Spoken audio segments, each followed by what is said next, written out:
হয়ে ব্যাকুল হয়ে সুন্নতকে খুঁজতেন, তারা আঁকড়ে ধরতেন এবং সাধারণত সুন্নতকে ছাড়তেন না তারা আর কি। ঠিক আছে। আচ্ছা, বেশি বেশি নফল নামাজ পড়া এবং তা গোপনে পড়া।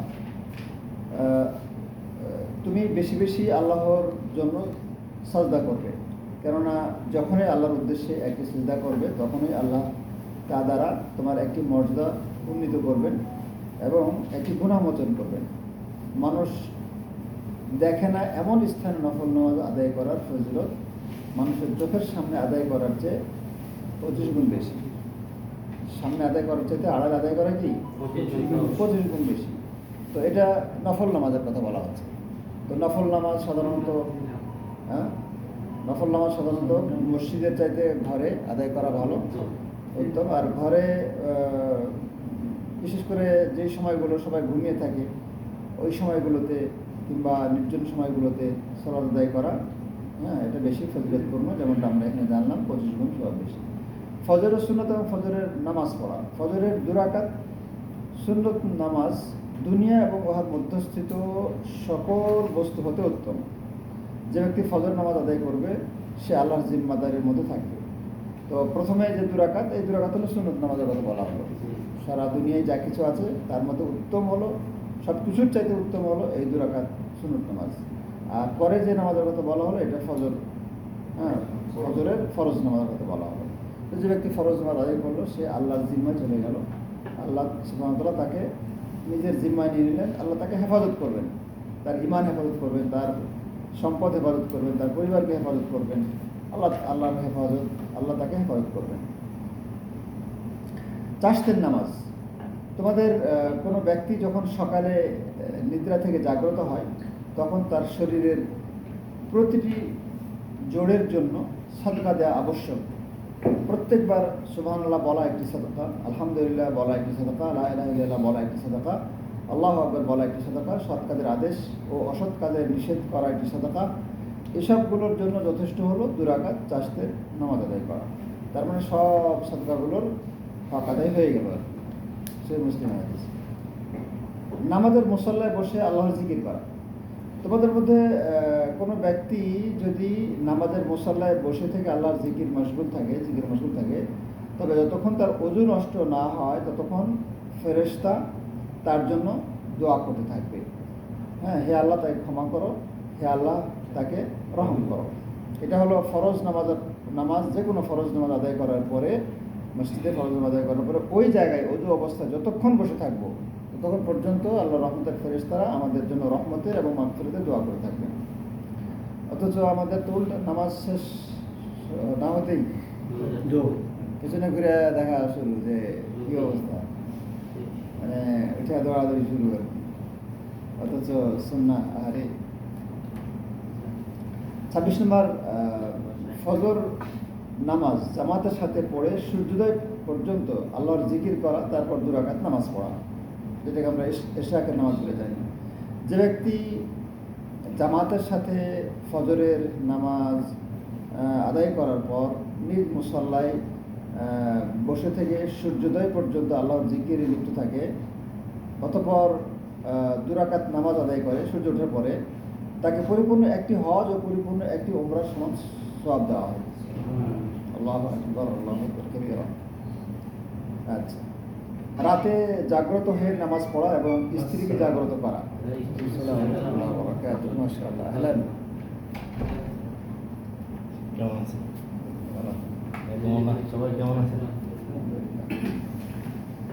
আচ্ছা, কোনো ব্যক্তি যদি রাত্রে জাগ্রত হয় এবং নিজের স্ত্রীকেও জাগ্রত করে অথবা দুজনে 2 রাকাত নফল নামাজ আদায় করে, তবে তাদেরকে অধিক হারে আল্লাহর জিকিরকারী এবং জিকিরকারিনীদের অন্তর্ভুক্ত করা হবে। যারা বেশি বেশি আল্লাহর জিকির করে তাদের খাতায় এদেরও নাম লিখে নেওয়া হবে। রাত্রে ঘুম ভাঙলো, স্ত্রীকে উঠালো, উঠে দুজনে উযু করে 2 রাকাত নামাজ পড়লো, এটা অত্যন্ত ফজিলতপূর্ণ আমল।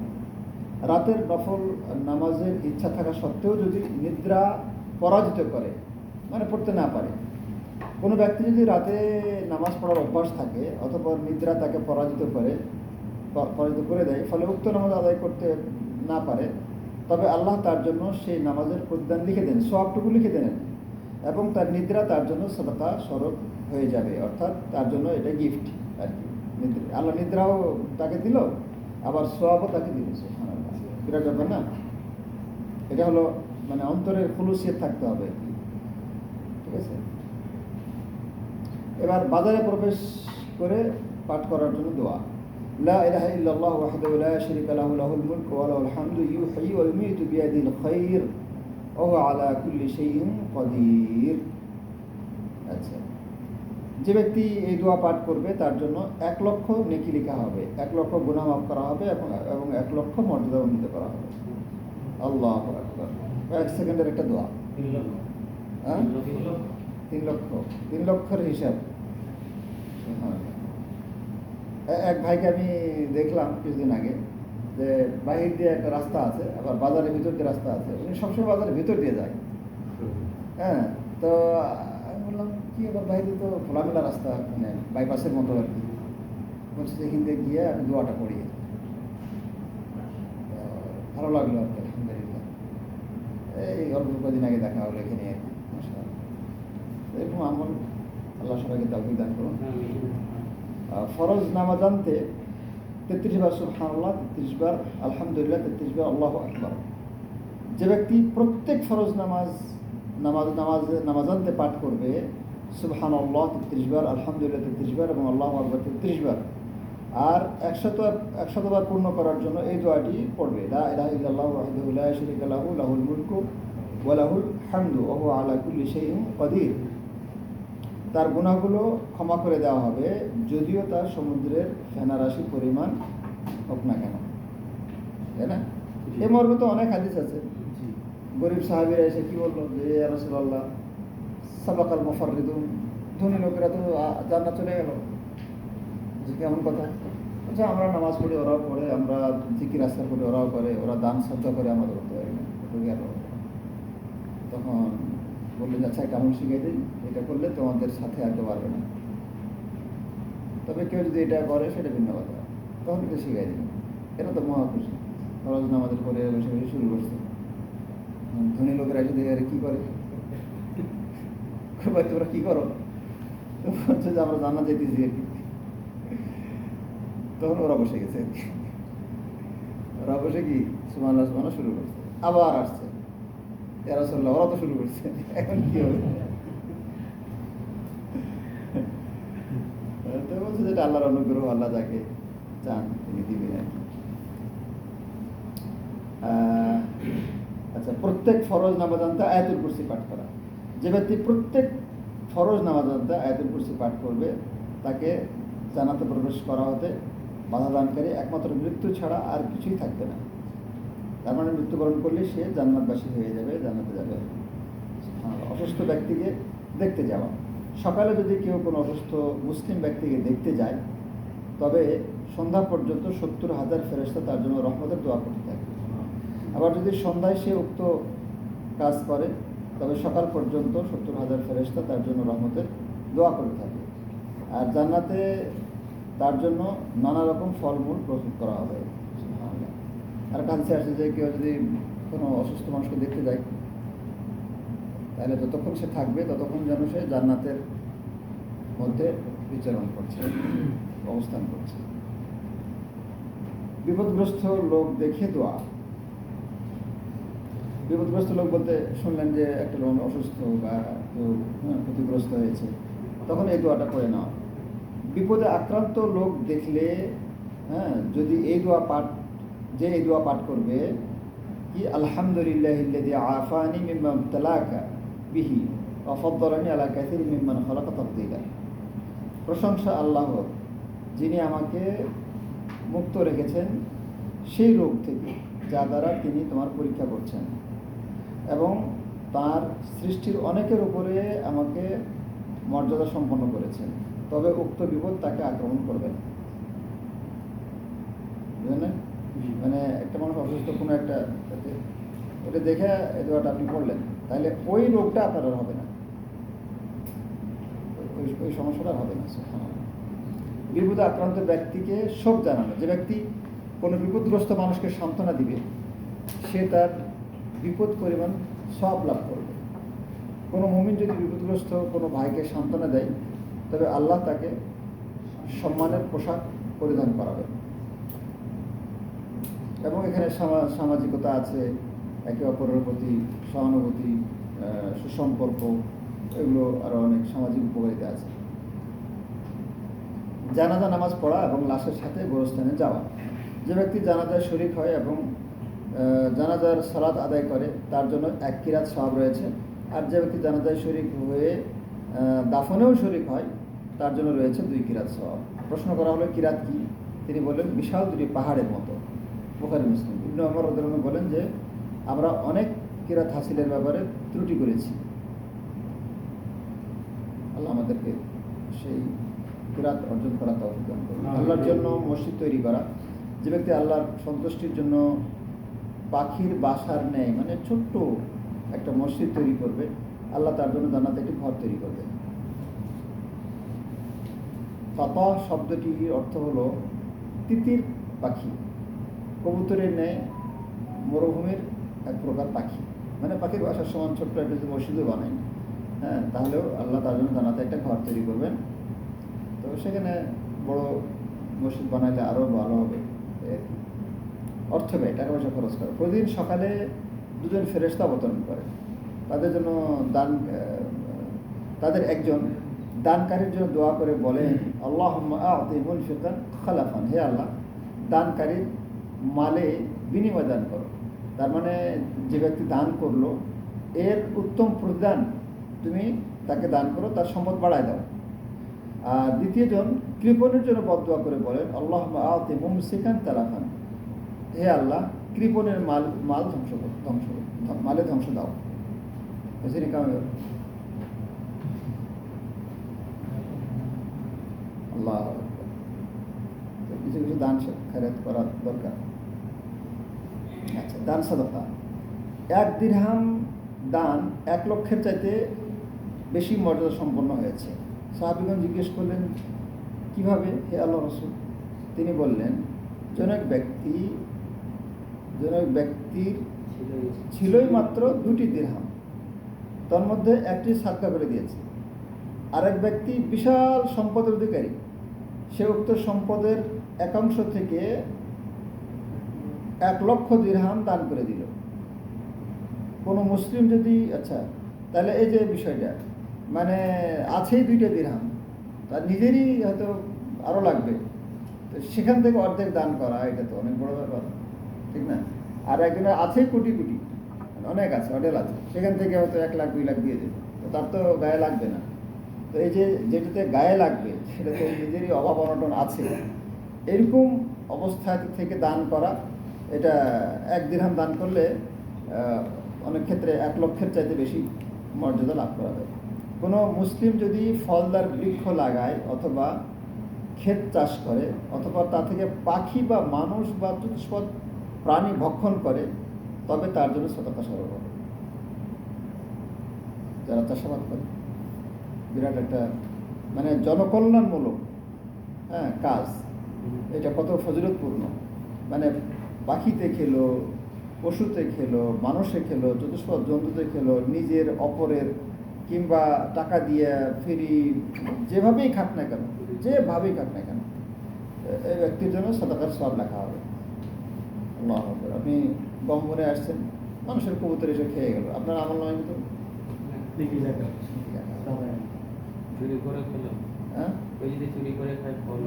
চুরি করে খাইলে ওর হিসাব তো দিবে, আপনি তো পরকালে ভাবেন ওটা তো আর মাপ নাই, মানে মিস নাই, হ্যাঁ। আর আপনার আমল নামে ইনশাআল্লাহ সাদাকার সওয়াব লেখা হবে।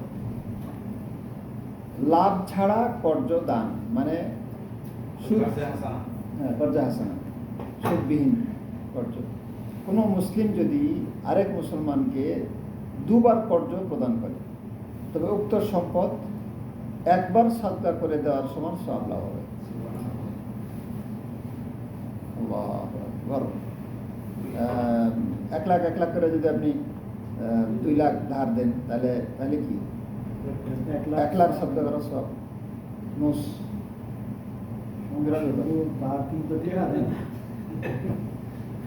এখন নেয়া দেয়া উভয়টাই মানে আমরা দিতেও চাই না, যারা নেয় তারাও ফেরত দিতে চায় না। মানে পুরোটাই ইহুদি কারবার চলে আসছে।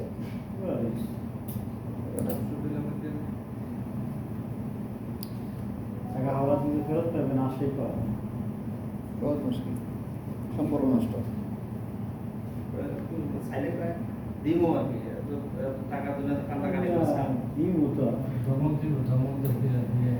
অভাবী ব্যক্তিকে ক্ষমা করে দেয়া। জনক ব্যক্তি মানুষকে ঋণ প্রদান করত, সে তার কর্মচারীকে বলতো ঋণ পরিশোধে অক্ষম কোনো অভাবী পেলে তার ঋণ মাফ করে দিও, যাতে করে আল্লাহ আমাদের ক্ষমা করে দেন। অথবা তার মৃত্যু হলো এবং আল্লাহর সাথে সাক্ষাৎ করলো, আল্লাহ তাকে ক্ষমা করে দিলেন। সুবহানাল্লাহ, সুবহানাল্লাহ। মানুষের প্রতি সহানুভূতি দেখা, ক্ষমা করা কত বড় কাজ। আল্লাহর পথে একদিন রোজা রাখা। কোনো ব্যক্তি যদি আল্লাহর পথে বা জিহাদে থেকে একদিন রোজা পালন করে, তবে সেই দিনের বিনিময়ে আল্লাহ তাকে জাহান্নাম থেকে 70 বছরের রাস্তা বরাবর দূরে রাখবেন। কত বছর? ফি সাবিলিল্লাহ, মানে ব্র্যাকেটে যদি জিহাদে লিখেছে, তো এটা হলো লিওয়াজহিল্লাহ, আল্লাহর সন্তুষ্টির জন্য। আল্লাহর সন্তুষ্টির জন্য বলতে বোঝানো হচ্ছে যে এটা আল্লাহ তার উপর ফরজ করেনি, আল্লাহ তার উপর ফরজ করেনি, কিন্তু আল্লাহর সন্তুষ্টির জন্য সে রোজাটা রাখছে। এটা হলো ফি সাবিলিল্লাহ, লিওয়াজহিল্লাহ। এটা একটা রোজা রাখলে কত বছর জাহান্নাম দূরে সরবে? 70 বছরের রাস্তা। এটা হলো নর্মাল যে কোনো একটা। আর কিছু কিছুতে আছে বিশেষ, তো আরও বেশি ফজিলত আছে। তো এখন ধরেন যে বৃহস্পতিবার, সোমবার, তাই না? বা আশুরায় ধরেন, আশুরার রোজা কয়টা রাখা হয়? দুইটা। তাহলে এই দুইটাই তো নফল, যদিও পেছনে 1 বছর গুনাহ মাফ হয়, কিন্তু কিন্তু জাহান্নাম তো দূরে সরতেছে। একটা রোজার কারণে যদি 70 বছরের দূরত্ব, তাহলে দুইটা রোজায় কত বছর? 140 বছর। তাহলে একটা মানুষের বয়স হলো 50 বছর, সে ধরেন যে 30 বছর এই আসর রোজা রেখে আসতেছে, তাহলে জাহান্নাম কত দূর গেছে আশা করা যায়? 110, 210।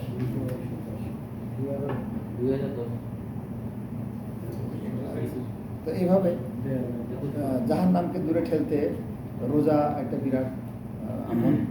সোম, বৃহস্পতি, আইয়ামে বীজ, এছাড়া হলো বিভিন্ন যে রোজাগুলো রয়েছে সেগুলো অনেক কার্যকর। রোজার অনেক অনেক উপকারিতা রয়েছে।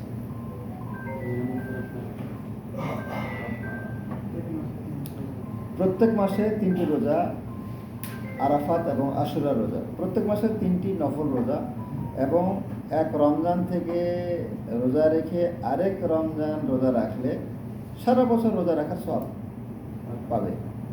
আরাফাতের দিন রোজা সম্পর্কে তাকে জিজ্ঞেস করা হলে তিনি বলেন যে বিগত 1 বছর এবং আগামী 1 বছরের পাপ মোচন করা হবে।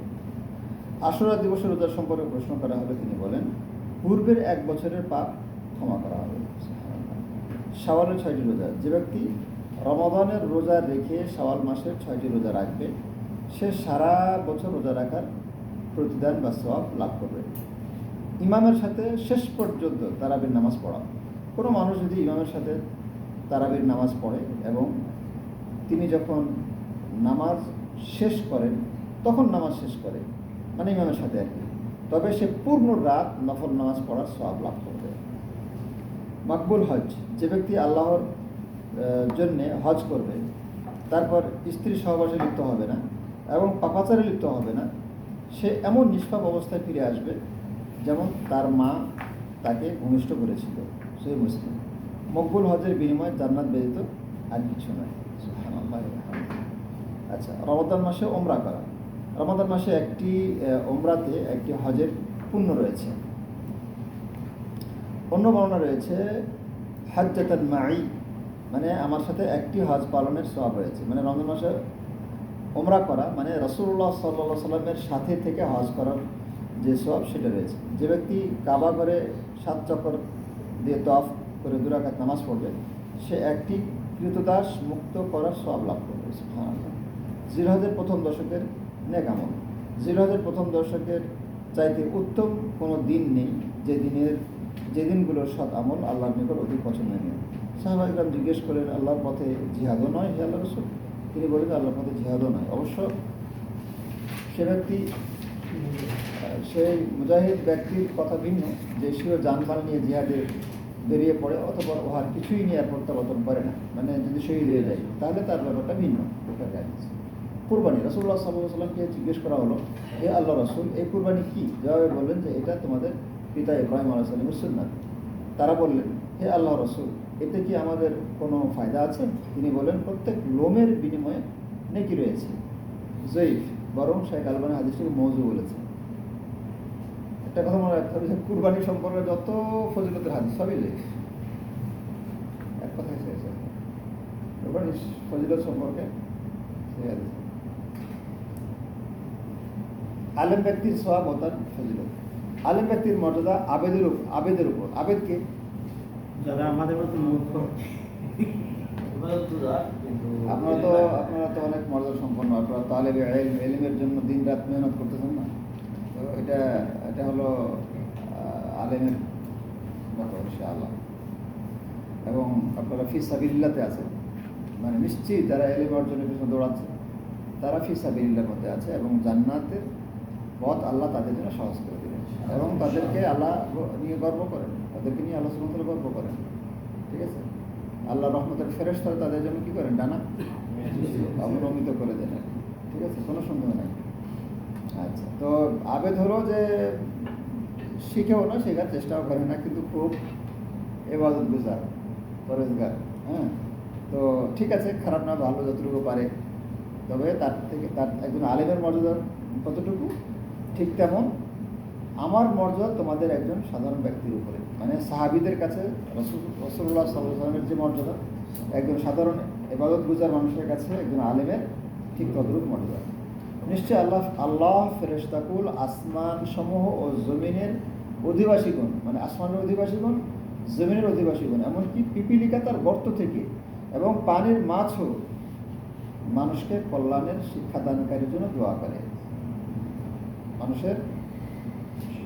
মানুষকে কল্যাণ শিক্ষাদানকারী, মানে এক কথায় শিক্ষক, যারা মুবাল্লিগ, যারা দাঈ, যারা মুআল্লিম, যারা খতিব, যারা মানুষকে কল্যাণ দান করে, যারা মানুষকে দিন শেখায়, ঈমান শেখায়, তাওহীদ শেখায়, এদের জন্য দোয়া করে। এই পজিশনটা নিতে হবে আমাদের সবাইকে। ঠিক আছে, মানে যে কোনো জায়গায় থেকে আমাকে মানুষকে নিজে শেখা এবং অপরের শেখানোর পজিশনও ধরে রাখতে হবে। শহীদ হওয়ার জন্য সত্যিকারভাবে আল্লাহর কাছে প্রার্থনা করা। যে ব্যক্তি সত্যিকারভাবে শহীদ হওয়ার জন্য আল্লাহর কাছে প্রার্থনা করবে, আল্লাহ তাকে শহীদের মর্যাদায় উন্নীত করবে, যদিও সে নিজের বিছানায় মৃত্যুবরণ করবে। আল্লাহর ভয়ে ক্রন্দন করা এবং তার পথে পাহারায় কাজ করা। আচ্ছা, দুটি চোখকে আগুনে স্পর্শ করবে না, যে চোখ আল্লাহর ভয়ে ক্রন্দন করেছে এবং যে চোখ আল্লাহর পথে জিহাদের সীমান্ত পাহারা নিয়োজিত হয়েছে।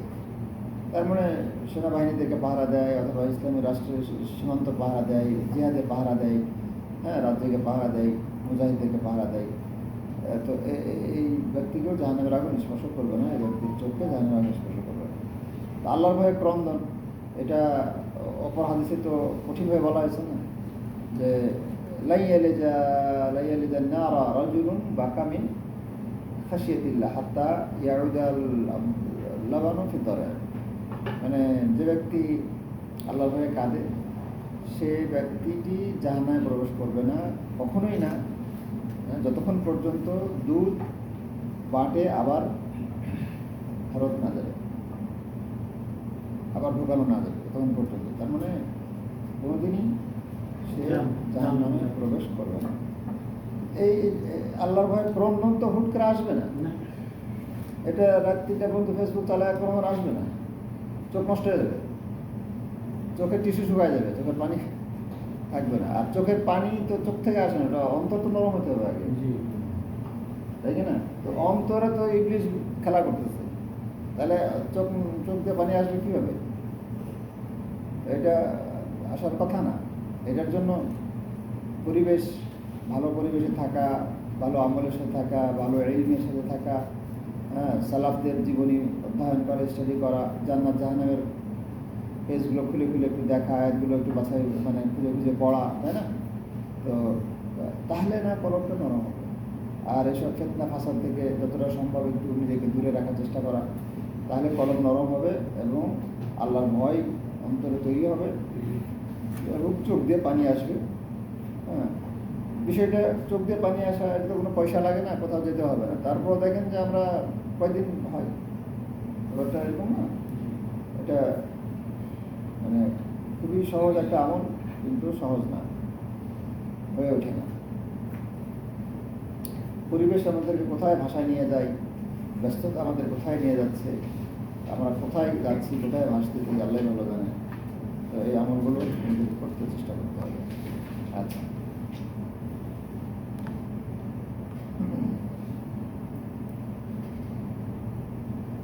চেষ্টা করে আসছেন, একটু আলোচনা শোনাবেন না? হ্যাঁ, আচ্ছা, আর একটু আগে তারপরে তারপরে আল্লাহর উপর ভরসা করা এবং লোহা পুড়িয়ে চিকিৎসার ঝাড়ফুঁক, পাখি উড়ানো পরিহার করা। স্বপ্নে নবী সাল্লাল্লাহু আলাইহি সাল্লামের নিকট সকল জাতিকে পেশ করা হয়েছে। তিনি দেখেছেন তার উম্মতের মধ্যে 70,000 লোক কোনো হিসাব ও শাস্তি ছাড়া জান্নাতে প্রবেশ করেছে। আর তারা হচ্ছে যারা লোহা পুড়িয়ে দাগ লাগিয়ে চিকিৎসা করে না, ঝাড়ফুঁক করে না, বরং পাখি উড়িয়ে ভাগ্য গণনা করে না, তারা সর্বদা পালনকর্তার উপর, রবের উপর কী করে? ভরসা করে। ঠিক আছে, একটা লম্বা হাদিস অংশ বিশেষ এখানে দেওয়া হয়েছে। তো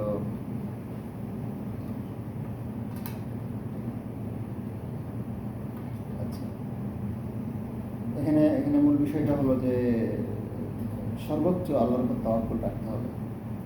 আর বিশেষ করে ঝাড়ফুঁকের ব্যাপারটা, এটা সবাই বোঝে না, যার তার কাছ থেকে ঝাড়ফুঁক নেওয়াও যাবে না।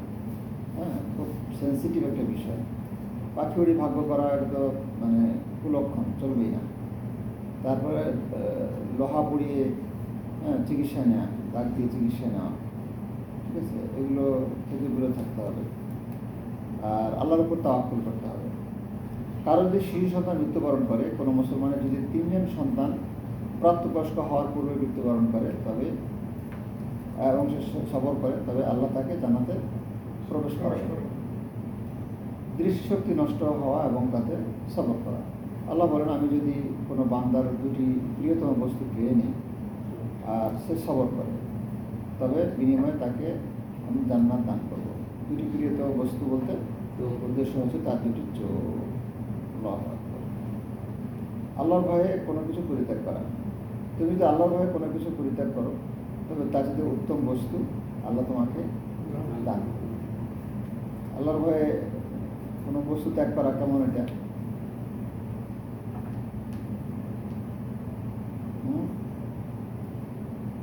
আল্লাহর ভয়ে কোনো বস্তু ত্যাগ করা কেমন?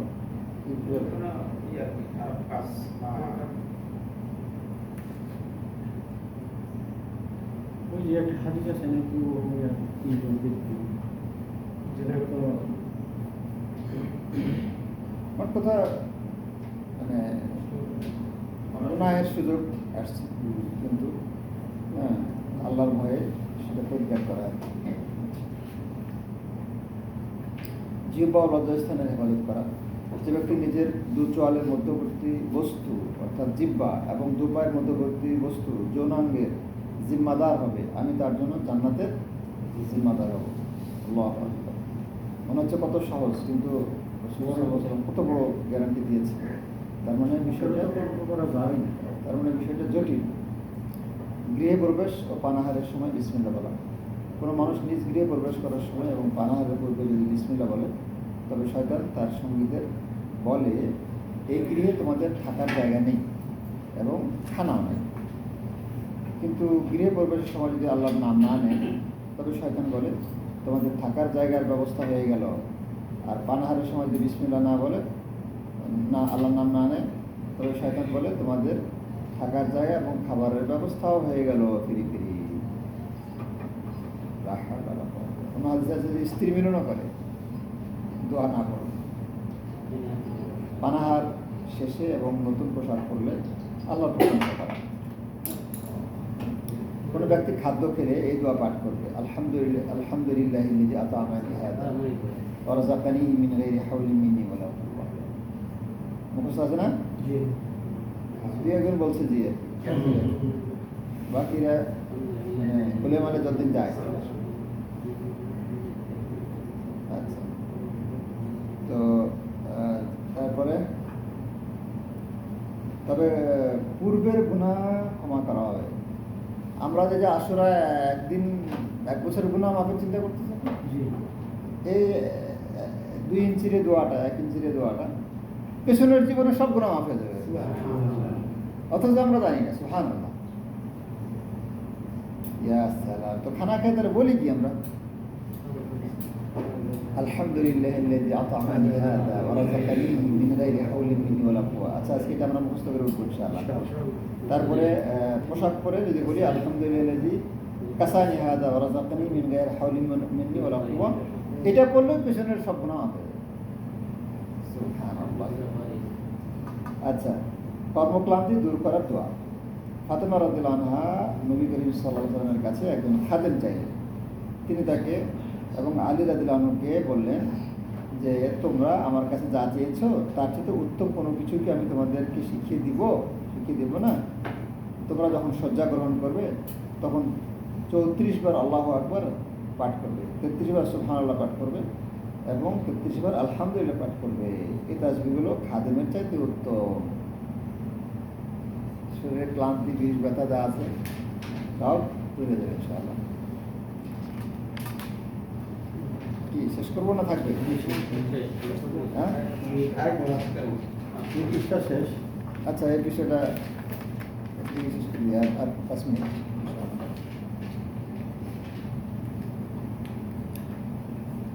সহবাসের পূর্বে দোয়া। তোমাদের কোনো ব্যক্তি যদি স্ত্রী সহবাসের সময় এই দোয়া পাঠ করে, বিসমিল্লাহি আল্লাহুম্মা জান্নিবনা শাইতানা ওয়া জান্নিবি শাইতানা মিম্মা রাযাকতানা। হে আল্লাহ, শুরু করছে আল্লাহর নামে, হে আল্লাহ আমাদেরকে শয়তান থেকে দূরে রাখো এবং আমাদেরকে যে সন্তান দান করবে তাকেও শয়তান থেকে দূরে রাখো। আচ্ছা, তা এই দোয়ার দিকে পাঠ করে তবে তাদের জন্য যদি কোনো সন্তান নির্ধারিত হয়ে থাকে তাহলে শয়তান কখনো তার ক্ষতি করতে পারবে না। আল্লাহু আকবার। স্ত্রী নিজ স্বামীকে সন্তুষ্ট রাখা। কোনো মুসলিম রমণী যদি 5 ওয়াক্ত নামাজ আদায় করে, রমাদানের সিয়াম পালন করে, নিজের লজ্জাস্থানে হেফাজত করে এবং স্বামীর আনুগত্য করে, তবে তাকে বলা হবে জান্নাতের যে কোনো দরজা দিয়ে ইচ্ছা তুমি ভিতরে প্রবেশ করো। যে নারী এমন অবস্থায় মৃত্যুবরণ করবে যে স্বামী তার প্রতি সন্তুষ্ট, সে জান্নাতে প্রবেশ করবে। সুবহানাল্লাহ। মহিলাদের জন্য এই হাদিসটা অত্যন্ত গুরুত্বপূর্ণ। 4টা কাজ: 5 ওয়াক্ত সালাত, রমাদানের রোজা, সতীত্ব রক্ষা এবং স্বামীর আনুগত্য। জান্নাতের যে কোনো দরজা দিয়ে ইচ্ছা তাকে প্রবেশ করার সুযোগ দেওয়া হবে। পিতামাতার সাথে সদাচরণ এবং আত্মীয়তার সম্পর্ক বজায় রাখা। পিতার সন্তুষ্টিতে আল্লাহর সন্তুষ্টি লাভ করা যায়। যে ব্যক্তি চায় যে তার রিজিক বাড়িয়ে দেওয়া হোক এবং মৃত্যুর পর দীর্ঘদিন মানুষ তার কথা স্মরণ করুক, তবে সে যেন আত্মীয়তার সম্পর্ক অটুট রাখে। এতিমদের দায়িত্বভার নেওয়া। এতিমের লালন পালনের দায়িত্ব বহনকারী এবং আমি দায়িত্ব পালনকারী এবং আমি এইভাবে পাশাপাশি জানাতে অবস্থান করবো। কথা বলে তিনি স্বীয় তর্জনী ও মধ্যমা আঙ্গুলদ্বয়কে পাশাপাশি করে দেখালেন। কোন 2টা আঙ্গুল? দূরে রাখতে হবে না, কাছে রাখতে হবে। আচ্ছা, সচ্চরিত্র। মুমিন ব্যক্তি সচ্চরিত্রের মাধ্যমে নফল সিয়াম পালনকারী ও নফল নামাজ আদায়কারী সমবেত সওয়াব লাভ করবে। যে ব্যক্তি নিজের চরিত্র সুন্দর করবে, আমি তার জন্য জান্নাতে সর্বোচ্চ স্থানে একটি ঘরের জিম্মাদার হব। আল্লাহু আকবার।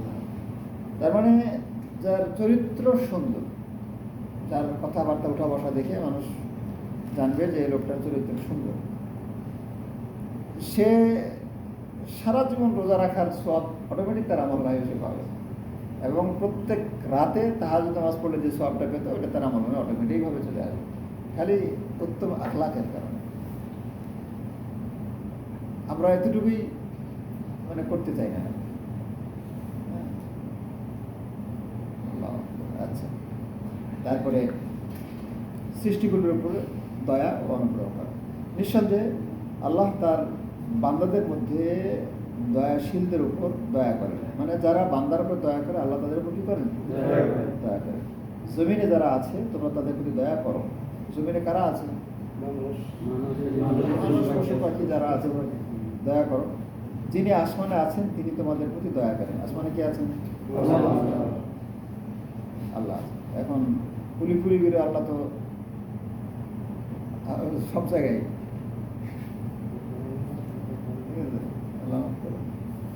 আচ্ছা, এখানে বোঝা যায় যে আল্লাহ আসমানের উপরে আছেন।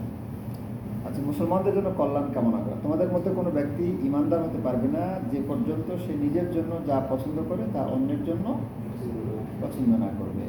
আল্লাহ আকবার। হাদিসটা ছোট্ট হাদিস, কিন্তু মানে এটার মধ্যে ইসলাম ধর্মের অর্ধেক মনে করে চলে আসছে। ঠিক আছে, এটা ব্যাখ্যা করলে এটা শেষ হবে না। লজ্জাশীলতার মাধ্যমে কল্যাণ ছাড়া আর কিছু আসে না। লজ্জার মাধ্যমে কল্যাণ আসে, ছাড়া অন্য কিছু আসে না। লজ্জাশীলতা ইমানের অঙ্গ।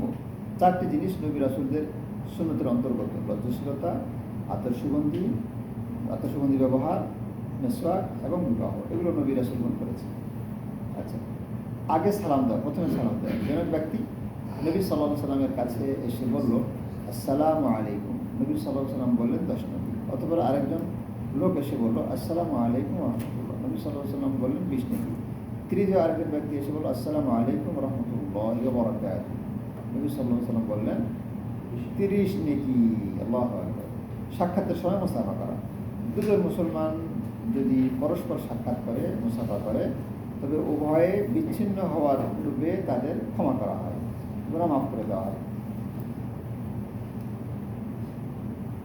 মুসলিমের ইজ্জত বাঁচা। যে ব্যক্তি মুসলিম ভাইয়ের ইজ্জত রক্ষা করবে, কিয়ামত দিবস আল্লাহ তাকে জাহান্নাম থেকে রক্ষা করবেন। নেক লোকদের ভালোবাসা ও তাদের সংস্পর্শে থাকা। তুমি যাকে ভালোবাসো কিয়ামতের দিন তার সাথে অবস্থান করবে। আনাস রাদিয়াল্লাহু আনহু বলেন, এই হাদিস শুনে সাহাবীগণ যত খুশি হয়েছেন অন্য কিছুতে এত খুশি হয়নি। মানে তারা রাসূল সাল্লাল্লাহু আলাইহি ওয়াসাল্লামকে ভালোবাসতেন, আবু বকর রাদিয়াল্লাহু আনহু ভালোবাসতেন। তাহলে তাদের আশা হলো যে তাদের সাথে হাসর হবে, জান্নাতে যাবে।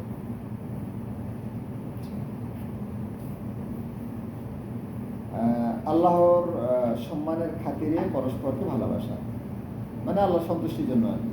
আল্লাহ বলেন, আমার সম্মানের খাতিরে যারা পরস্পরকে ভালোবাসে তাদের জন্য নূরের মিম্বার থাকবে। তা দেখে নবী ও শহীদগণ হিংসা করবে। এখানে হিংসা অর্থ তাদেরকে যা দেওয়া হয়েছে তারাও অনুরূপ নিজেদের জন্য কামনা করবে। তো আল্লাহর সম্মানের খাতিরে মানে এরা আল্লাহকে ভালোবাসে তাই ওদেরকে ভালোবাসে। এইভাবে যারা আল্লাহর জন্য একে অপরকে ভালোবাসবে তাদের জন্য এরকম একটা বিশাল মর্যাদা, মানে এমন তাদেরকে মেম্বার স্টেজ দেওয়া হবে। নবী রাসূলগণ দেখে বলবেন যে যাইতে হলে ভালোই হতো। আল্লাহু আকবার। ঠিক আছে। মুসলিম ভাইয়ের জন্য দোয়া করা। যে ব্যক্তি মুসলিম ভাইয়ের অনুপস্থিতিতে তার জন্য দোয়া করবে, তার সঙ্গে নিয়োজিত ফেরেশতারা বলবে আমিন এবং তোমার জন্য অনুরূপ, মানে আল্লাহ কবুল করে নিন আর কি। সুবহানাল্লাহ। এই জন্য আমাদের সালাফগণ অপরের জন্য বেশি বেশি করে দোয়া করতেন, এটা কবুল হওয়ার সম্ভাবনা বেশি। আচ্ছা, মুমিন নারী পুরুষের জন্য ক্ষমা প্রার্থনা করা। যে ব্যক্তি মুমিন পুরুষ এবং নারীদের জন্য ক্ষমা প্রার্থনা করবে, আল্লাহ তার জন্য প্রত্যেক মুমিন পুরুষ ও প্রত্যেক নারীর সংখ্যা পরিমাণ সব লিখে দেবেন। যত ধরেন যে আপনি বলে দিন আল্লাহ পৃথিবীর সব মুমিনদেরকে মাফ করে দাও, এবার হিসাব তো আল্লাহর কাছে আসবে, কত সব আল্লাহ আপনাকে দিয়ে দিবেন।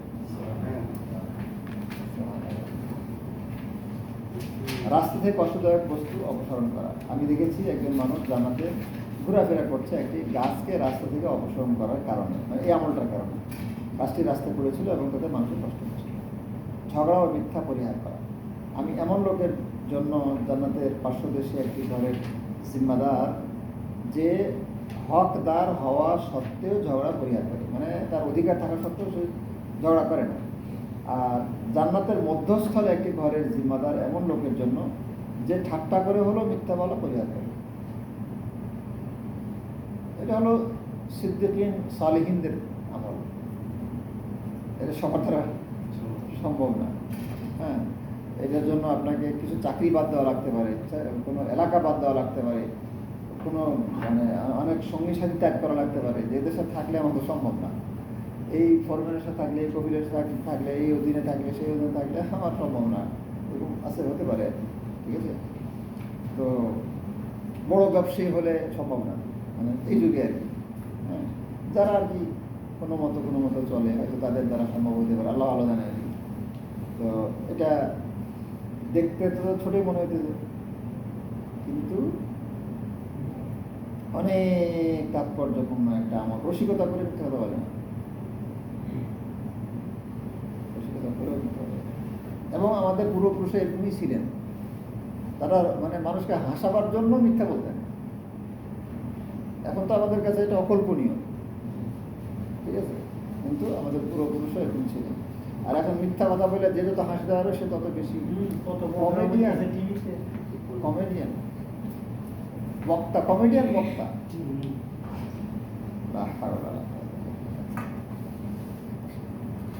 তারপরে ক্রোধ সম্বরণ করা, এটাও তো, যে ব্যক্তি প্রতিশোধ গ্রহণের সক্ষম হওয়া সত্ত্বেও স্বীয় ক্রোধ সম্বরণ করে, আল্লাহ তাকে কিয়ামতের দিবসে সমস্ত সৃষ্টির সামনে হাজির করবে। তারপর হুরে ঈন, মানে ডাগর চক্ষু বিশিষ্ট হুর থেকে যাকে ইচ্ছা তাকেই গ্রহণ করার জন্য তাকে স্বাধীনতা দিবে। এখন শক্তি থাকা সত্ত্বেও যদি প্রতিশোধ না নেয়, মানুষ বলবে যে আচ্ছা, দুর্বলতা না থাকলে কি এমনি পিছিয়ে উঠতে হবে? ঠিক আছে, জাহেল সমাজে বাস করা বহু মুশকিল। এই ক্ষমার কোনো মূল্যই নেই মানুষের কাছে। আচ্ছা, ভালো বা মন্দের সাক্ষ্য দেয়া। তোমরা যাকে ভালো বলে প্রশংসা করবে তার জন্য জান্নাত আবশ্যক হয়ে যাবে, আর যাকে মন্দ বলে নিন্দা করবে তার জন্য জাহান্নাম আবশ্যক হয়ে যাবে। তোমরা পৃথিবীতে আল্লাহর সাক্ষী। এটা হলো মানে ভালো মন্দ বলা, এটা হলো কাকতালীয়ভাবে আর কি, যেটা হয় আর কি, মানে পয়সা দিয়ে না, এমনি আনুষ্ঠানিকভাবে কেমন ছিল উনি, সবাই বলে হ্যাঁ ভালো ছিল, এটা না। একটা মানুষ ভালো হলে জিজ্ঞেস করা লাগে না, এমনি মানুষের একটা ভালো মনোভাব ফুটে ওঠে তার ব্যাপারে, ঠিক আছে। এটা ওই যে রাসূল সাল্লাল্লাহু আলাইহি ওয়াসাল্লাম সাহাবীদের নিয়ে বসে আছে না, একটা মৃত লাশ নিয়ে যাওয়া হলো, সাহাবায়েরা একটু উল্টা সিধা কিছু বললেন আর কি, তারা আগের কথা বলছে অজাবাত। আরেকটা লাশ গেল, সাহাবায়েরা খুব প্রশংসা করলেন, বলে অজাবাত। ওমর রাদিয়াল্লাহু বলছে কি অজাবাত ইয়া রাসূলুল্লাহ? বলছে আগেরটা তোমরা যে মানে আজে বাজে কথা বললে তার সম্পর্কে খারাপ মন্তব্য, বলছে এটা তার জন্য অজীব হয়ে গেছে, সে জাহান্নামে যাবে। আর পরেরটার জন্য প্রশংসা করলে এটা তার কবুল হয়ে গেছে, সে জান্নাতে তার জন্য অবধারিত হয়ে গেছে, জান্নাতে অবধারিত হয়ে গেছে। এটা কাকতালীয়ভাবে যেটা আসে আর কি, মানুষের আচরণ আখলাক দেখে মানুষের মধ্যে যে একটা তৈরি হয়। তবে এটা ভালো মন্দ দোষ গুণেই মানুষ হয়, কিন্তু আমাদের এই সমসাময়িকদের মধ্যে শেখ আব্দুল্লাহ কাদির রাহিমাহুল্লাহ যে মানুষের যে একটা ইয়া পাইছে, হ্যাঁ, যে দোয়াটা পাইছে দেশ বিদেশে, এটা কিন্তু হিসাব করলে অনেক মূল্যবান আর কি। এটা খুব কম মানুষই পায়। আমরা আস্তে আস্তে যে গত জমা খুতবা আর কি, যে সময় মারা গেলেন আগে 2020 সালে, এই যে মহরমের জমা খুতবা আস্তে আস্তে আমার ফেসবুকে আইছে, পরে শেয়ার করলাম। এটা শুনলাম আমরা আস্তে আস্তে আমি দেশে গিয়া ওই গোস্ত কিনতে গেছি,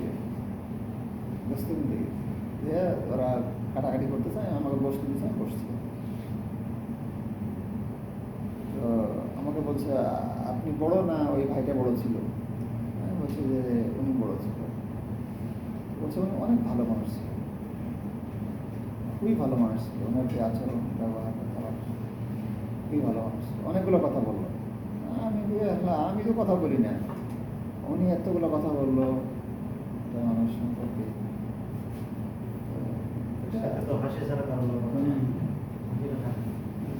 মানুষকে টানার একটা ইয়া ছিল, মানুষকে কাছাকাছি টানার একটা অবস্থা ছিল। আল্লাহ কবুল করুন। ভালো মন্দ, আচ্ছা, মুসলমানদের বিপদ দূর করা, অভাব দূর করা, দোষ ত্রুটি গোপন করা এবং সাহায্য করা। যে ব্যক্তি কোনো মুমিনের দুনিয়ার একটি বিপদ দূর করবে, আল্লাহ কিয়ামতের দিবসে তার একটি বিপদ দূর করবেন। যে ব্যক্তি অভাবের বিষয়কে সহজ করবে, মানে অভাবে আছে যার কারণে সে এত দিতে পারছে না, শোধ করতে পারছে না, তবে তাকে সুযোগ দিল, ঠিক আছে পরে দিও, টেনশন করো না, এরকম একটা সুযোগ দিবে। আল্লাহ দুনিয়া আখিরাতে তার জন্য সকল বিষয়কে সহজ করে দেবেন।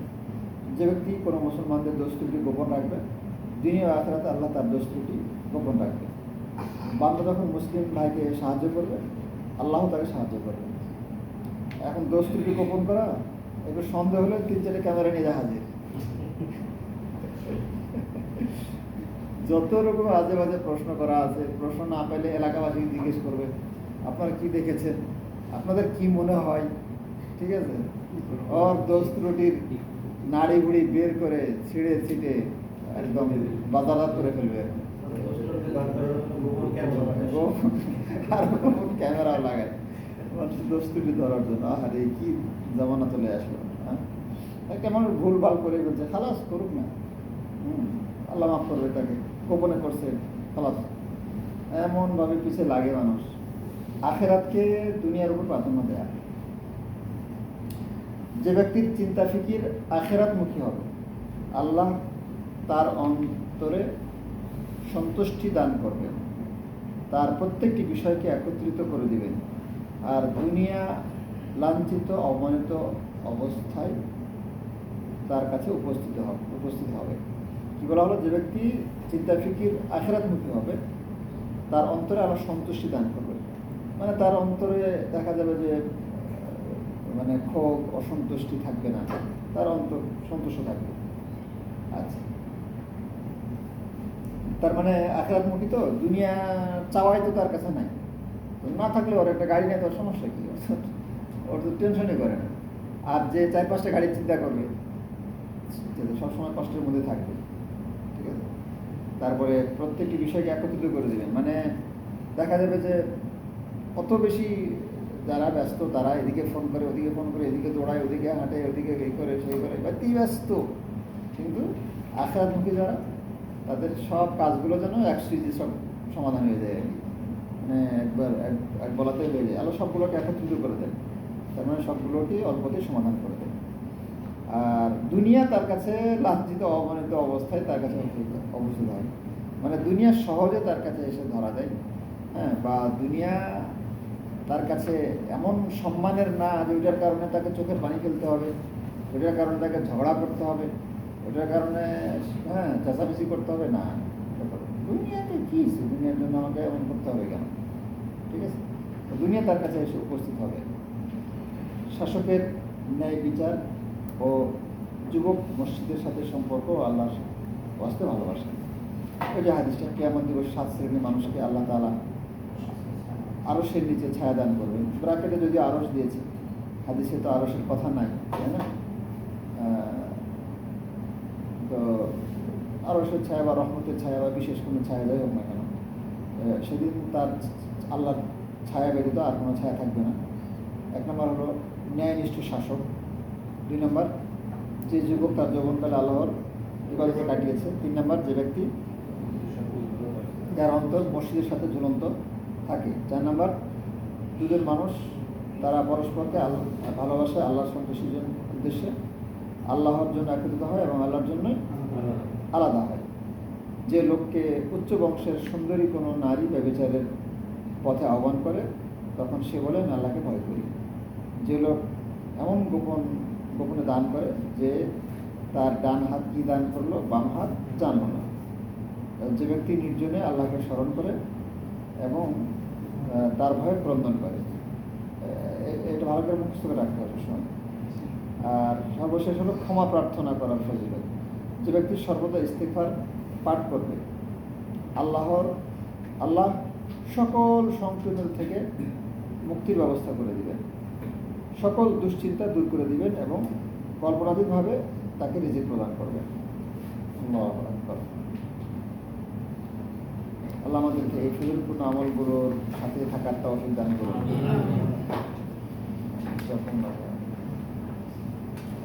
ঠিক আছে,